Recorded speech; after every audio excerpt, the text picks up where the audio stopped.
Shalom.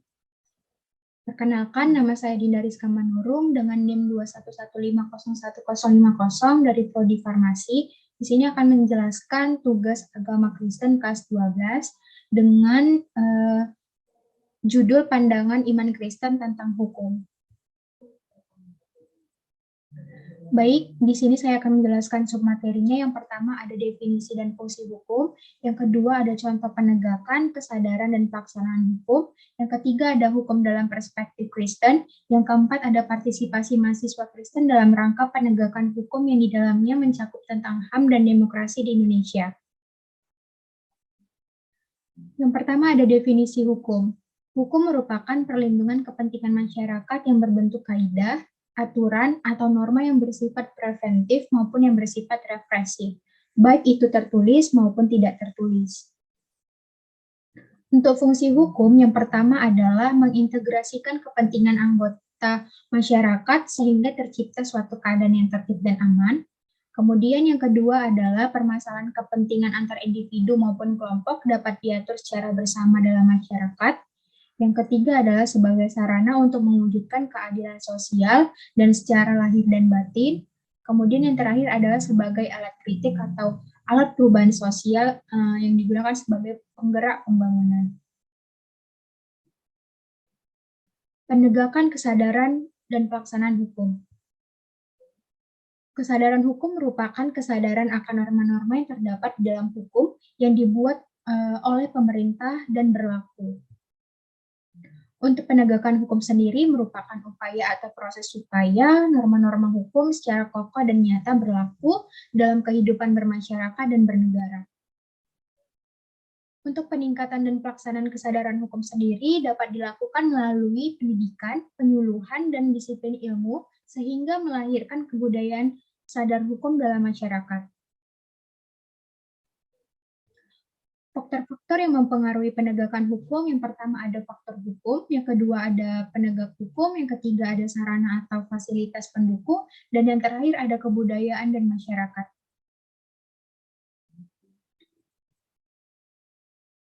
Contohnya adalah hukuman mati. Hukuman mati menurut iman Kristen, bolehkah? Baik, sebelum itu, saya akan menjelaskan apa sih itu pengertian dari hukuman mati. Hukuman mati merupakan hukuman yang telah menjadi kebijakan di beberapa negara, termasuk Indonesia. Hukuman mati dijatuhkan ke pengadilan sebagai hukuman terberat dan hanya berlaku pada pelanggaran-pelanggaran yang sangat fatal, seperti terorisme, pembunuhan berencana, dan perdagangan obat-obat terlarang.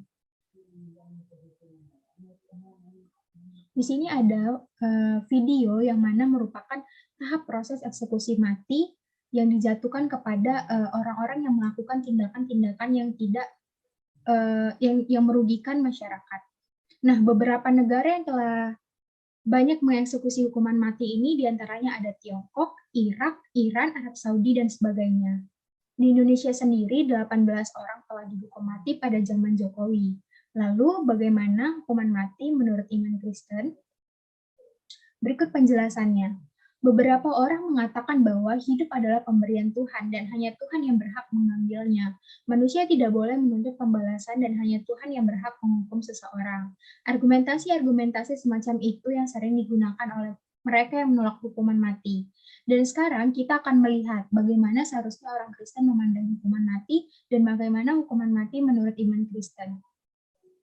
Nah, kalau kita melihat kembali pada kisah-kisah pada perjanjian lama, kita akan mengetahui banyak sekali perbuatan-perbuatan yang akan dijatuhkan hukuman mati. Di antaranya adalah penculikan, hubungan seks atau perzinahan, homoseksualitas, menjadi nabi palsu, pelacuran, dan sebagainya. Mungkin kita akan berpikir bahwa mungkin saja perjanjian baru memiliki peraturan yang baru, yaitu menolak hukuman mati. Biasanya, mereka yang berpikir demikian menggunakan kisah pada Yohanes 8 ayat 7 sebagai argumentasi. Di situ diceritakan bahwa Tuhan Yesus terlihat tidak setuju dengan hukuman rajam yang dilakukan oleh orang Farisi kepada wanita yang berbuat zina. Namun alasan Yesus melakukan hal tersebut sebenarnya adalah untuk mengungkapkan kemunafikan orang-orang Farisi yang suka menghakimi dan sengaja menjebak Yesus untuk melanggar hukum pada perjanjian lama. Dan ada teolog yang mengatakan bahwa sebenarnya Yesus sedang melawan diskriminasi terhadap wanita dalam hukumnya apabila sepasang kedapatan berzina, maka keduanya akan dihukum. Namun di sini yang dihukum hanyalah pihak wanita. Jadi bisa disimpulkan bahwa cerita ini tidak bisa dijadikan dasar bahwa Yesus menolak adanya hukuman mati. Nah, coba kita lihat Kejadian 9 ayat 6 yang berbunyi, siapa yang menumpahkan darah manusia, darahnya akan tertumpah oleh manusia, sebab Allah membuat manusia itu menurut gambarnya sendiri. Banyak orang yang menolak adanya vonis mati dengan alasan hak asasi manusia. Maka perlu diperhatikan lagi ayat di atas bahwa siapa yang menumpahkan darah manusia, darahnya akan tertumpah oleh manusia. Misalnya pembunuhan atau terorisme. Bukankah pelaku telah melanggar hak hidup orang lain? Nah, kita juga bisa melihat dari sisi lain bahwa dengan hukuman mati tersebut, besar kemungkinan dapat menyelamatkan hak hidup yang jauh lebih banyak. Dan dengan dihukumnya satu orang, akan dapat banyak penjahat di luar sana yang menjadi jerah. Kemudian memang benar bahwa manusia sebenarnya atau seharusnya menerapkan hukum kasih terhadap sesama, senantiasa memaafkan dan memberi pengampunan, namun mungkin kita bisa melihat konteksnya dan mempertimbangkan dari berbagai sisi. Dan coba kita lihat dari sisi para korban. Misalnya dalam hal perdagangan narkoba bukanlah kejahatan remeh dengan akibat yang berdampak kecil, melainkan sebaliknya. Narkoba bisa sangat mempengaruhi kehidupan orang yang mengonsumsinya, tidak hanya secara fisik, melainkan juga secara psikologis. Biasanya, para pelaku menggunakan kelemahan target dalam membujuknya untuk menggunakan narkoba. Bisa jadi karena target masih remaja dan kurang pengetahuan, atau bisa juga karena target yang sedang depresi. Padahal kita tahu mengonsumsi narkoba tidak akan menyelesaikan masalah, malah sebaliknya akan menimbulkan masalah baru, sehingga perlu penanganan yang serius untuk menghentikan penyebarluasan narkoba. Dan tindakan yang pemerintah ambil adalah dengan hukuman mati. Mungkin pemerintah tidak akan menyelamatkan satu jiwa, tapi dengan hukuman mati, pemerintah akan menyelamatkan banyak jiwa. Terakhir, coba kita baca Alkitab pada Roma 15 ayat 1-7. Di situ Rasul Paulus mengatakan bahwa Allah telah memberi perintah otoritas untuk memberikan kebijakan dan tidak ada pemerintahan yang tidak berasal dari Allah.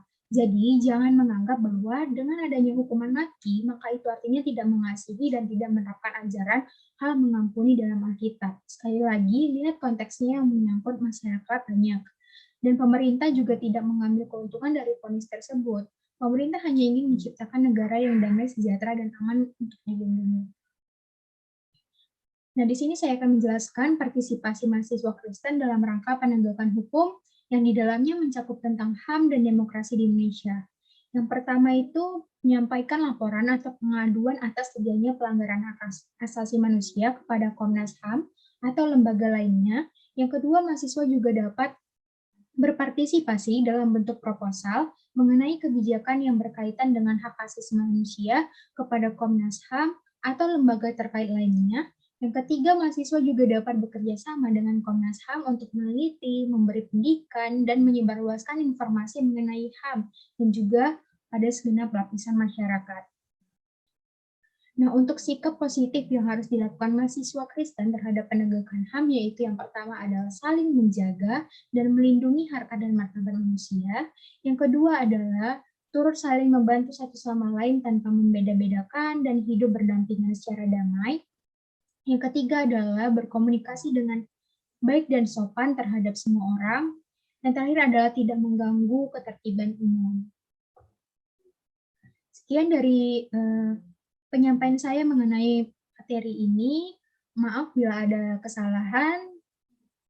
Kurang lebihnya saya ucapkan terima kasih. Shalom.